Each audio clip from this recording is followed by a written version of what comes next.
18 March 2023, and we continue with our coverage of the Zimbabwe 2023 elections that are expected to be held in August 2023. And today I'm going to be looking at a very significant development with regards to the Zimbabwe relationship with the United States of America. Specifically, yesterday there was a press conference which was held at the ZANU-PF head office by Ambassador Christopher Mchangwa. We want to be friends to all and enemy to none on the international diplomatic milieu. Zimbabwe wants to be friend to all and enemy to none. Right where you are sitting, last month, we met the American embassy delegation here, the head of the mission. She came here. I think I told you about it. They have said that they are moving to a new leaf with Zimbabwe. Whoever wins the elections, as long as they are free of violence and free and fair, they are ready to recognize the outcome. This is a wholesale migration and a welcome one from the past, where they were saying elections in Zimbabwe are not elections until a favored party wins. Now America has moved to say they want to be fair to the electoral choices of the Zimbabwe people. And in that interview, or in that press conference, Mchangwa revealed that the ZANU-PF party has met with officials from the United States Embassy in Harare. And specifically, I think he mentioned the head of delegation or the charge d'affaires. He didn't mention it by name, but I think he was talking of Elaine French. And as you are aware, there's going to be a new ambassador of the United States of America who was nominated by President Joe Biden, and her name is Pamela Tremont, and she's going to be arriving in Zimbabwe very, very soon to take over. And what is important is that Mchangwa went to great lengths to explain how ZANU-PF is willing to work with the Americans. He went into great detail explaining how ZANU-PF has common interests with the Americans and how much the Americans need the minerals in Zimbabwe, how their companies need opportunities in Zimbabwe. He also explained that the Chinese are in Zimbabwe not because there is a political relationship, but because of open market operations of the Chinese. The Chinese companies, he said, they are not in Zimbabwe at the invitation of the Zimbabwean government, but they are there because they go out and look for opportunities, such opportunities which are available even internationally. So he's saying that it's not that the Zimbabwe government went out and asked the Chinese to come to Zimbabwe, but they came because they saw the opportunity and then they bought assets, not only in Zimbabwe, but also in other stock exchanges, publicly available assets that can be bought by anybody. And in my opinion, I think Mchangwa and ZANU-PF, they are very worried about what the Americans are going to be saying or what the Americans are going to say about the outcome of the 2023 elections, whether those elections are going to be free or fair. So basically what is happening here is that ZANU-PF is sending out the message to the Americans that they are ready to hold a free and fair election, and they're hoping that before the new ambassador comes in, they manage to put in their word to say they are ready to hold this free and fair election, and they want to obviously convince the Americans to accept the outcome of the result. I, however, see a very big problem. There are many barriers. It's not as simple as Mchangwa is trying to put it, in my view.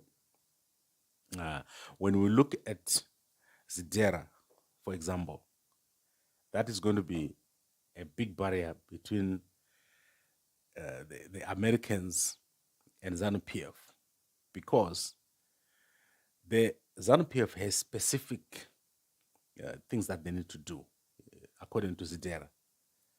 There are certain reforms that they need to undertake, and ZANU-PF has not undertaken those reforms, which are media reforms, military reforms, economic reforms, and also activities in the agricultural sector. So in terms of the land reform, ZANU-PF seems to think that they can address the relationship with the Americans without addressing the issues raised in ZANU-PF. And I think that is not correct. You have to address the issues that are raised in ZANU-PF first, before you can even talk about American companies doing business in Zimbabwe. So the barrier is not the people or something wrong with what the American companies are doing. The barrier is what you need to do within Zimbabwe to make sure that the environment becomes conducive and American companies can do business in Zimbabwe.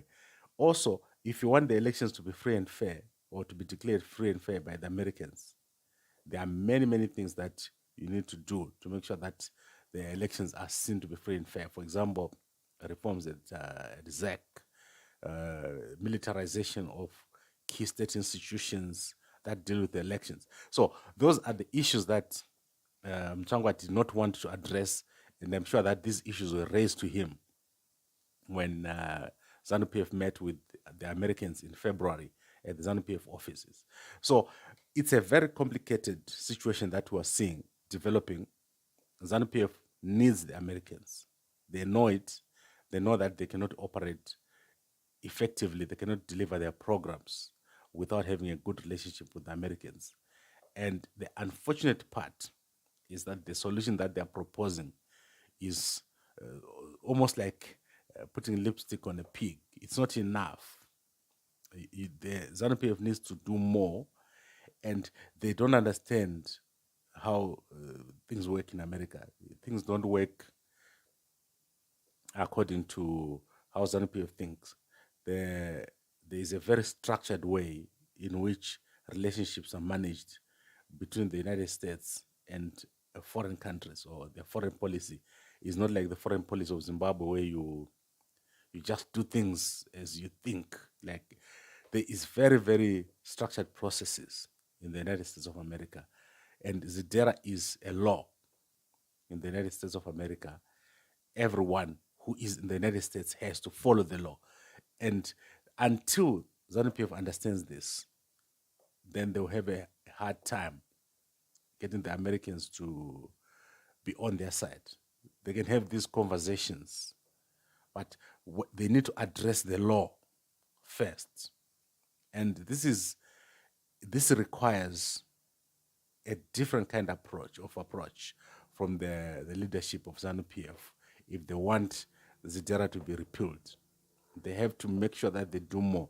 And this is going to be a determining factor when the Americans finally say whether the elections in 2023 were free or fair, or whether they win, or if President Mnangagwa win, whether that is acceptable or it was done properly or not. And this is where basically I think the whole interview or the whole press conference was about ZANU-PF trying to say the Americans are going to accept the outcome of the election, regardless of the existence of ZANU-PF, in spite of having no reforms, or the reforms not be enough for the elections, the period that you're entering the elections. Let me give you an example. If we look at access to media, if you give CCC full access to media, to radio, to TV, to national newspapers which are owned by the government, the implications for ZANU-PF, they are massive. There's no way that ZANU-PF can withstand an election in which the opposition has full access to media. If you allow Chamisa to campaign everywhere in the country and there is no one to stop him, he's allowed to go in the rural areas and his people are allowed to canvass everywhere in Zimbabwe, the implications are massive. If you remove the military from key state institutions and you remove war veterans from the military, from the prisons, the implications for this election for ZANU-PF, they are massive. So it's a choice that they have to make, whether they allow these reforms and stand a very big chance of losing by a very wide margin, or they keep the current system in place and then stay on the wrong side of the Americans. So it's not a simple question of whether the Americans came and visited and they say that they'll accept the elections. There are conditions, and those conditions, they are based on a law. So that is what the point that I want to make, that it's going to be very difficult for ZANU-PF. They're in a very tight spot. There is a very, very big difference to these 2023 elections compared to any other elections that have been held in Zimbabwe. And ZANU-PF is well aware of what this means. They know that it's not going to be the same as before. And that's why that we're seeing all these actions coming out of ZANU-PF. So let's see what happens.